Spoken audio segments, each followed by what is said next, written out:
UP के कई शहरों में अधूरी हाईटेक योजनाओं को पूरा करने के लिए सरकार ने फैसला किया है कि इसके लिए ग्राम समाज की जमीन ली जाएगी। जी हां, हाईटेक टाउनशिप योजना के लिए ग्राम समाज की जमीन भी ली जाएगी और इसके लिए सरकार जल्द संशोधित नीति लागू करने की तैयारी में है। हाईटेक टाउनशिप योजना के दायरे में आने वाली ग्राम समाज की जमीन ली जाएगी। आपको बता दें कि लखनऊ, वाराणसी, गाजियाबाद, नोएडा समेत कई शहरों में हाईटेक टाउनशिप योजना शुरू की गई है। इन योजनाओं को समय पर पूरा करने के लिए कदम उठाया जाएगा।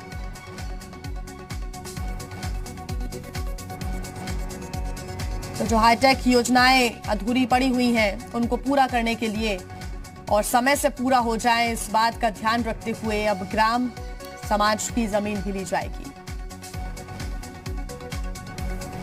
और इसी पर ज्यादा जानकारी के साथ जी मीडिया संवाददाता संकल्प दुबे हमारे साथ जुड़े हुए हैं। संकल्प, कई ऐसे शहर है जहां पर हाईटेक टाउनशिप योजना शुरू की गई है लेकिन अधूरी पड़ी हुई है। समय से पहले ये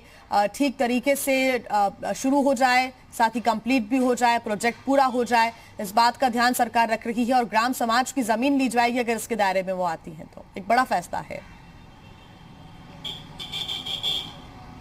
जी बिल्कुल, मैं आपको बताऊं कि जिस तरीके से ये टाउनशिप प्रपोज थी और कई बड़े शहरों में इन पे काम शुरू किया जाना था, जिसमें कई शहरों में बिल्डरों ने काम भी शुरू किया, लेकिन साफ तौर पे एक बड़ी समस्या थी कि जमीन का आवंटन ना हो पाना और निर्माण के लिए भूमि उपलब्ध ना हो पाना एक बड़ी समस्या थी, जिसके चलते कहीं ना कहीं जो निर्माण कार्य था वो अभी रुके हुए हैं। और साफ तौर पर अब सरकार की तरफ से संशोधित नीति जो है वो लागू किए जाने की तैयारी है और जैसे ये नीति लागू की जाती है उसके बाद में ये माना जा रहा है कि जो निर्माण कार्य हैं, जो अधूरे काम है टाउनशिप्स को लेकर के, वो तय सीमा में पूरे करने होंगे। तो ऐसे में लगातार जिस तरीके से प्रदेश की बात की, विकास की बात की जा रही है, विकास की योजनाओं को लगातार आगे बढ़ाने का प्रयास किया जा रहा है, उसी क्रम में ये फैसला उन लोगों के हित में देखा जा रहा है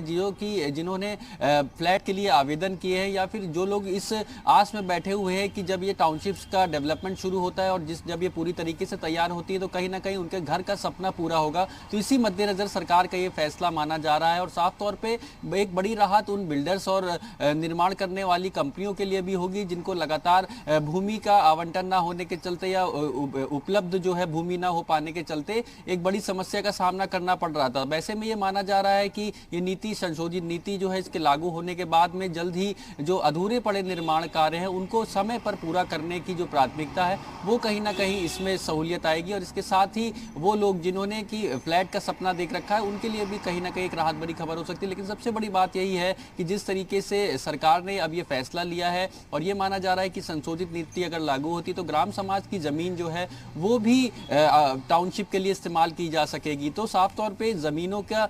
जो आवंटन नहीं हो पा रहा था, उपलब्धता नहीं हो पा रही थी, उसको दूर करने के लिए एक रास्ता निकाला गया है जिससे कि जो सभी योजनाएं हैं टाउनशिप की जो उनको समय पर पूरा किया जा सके।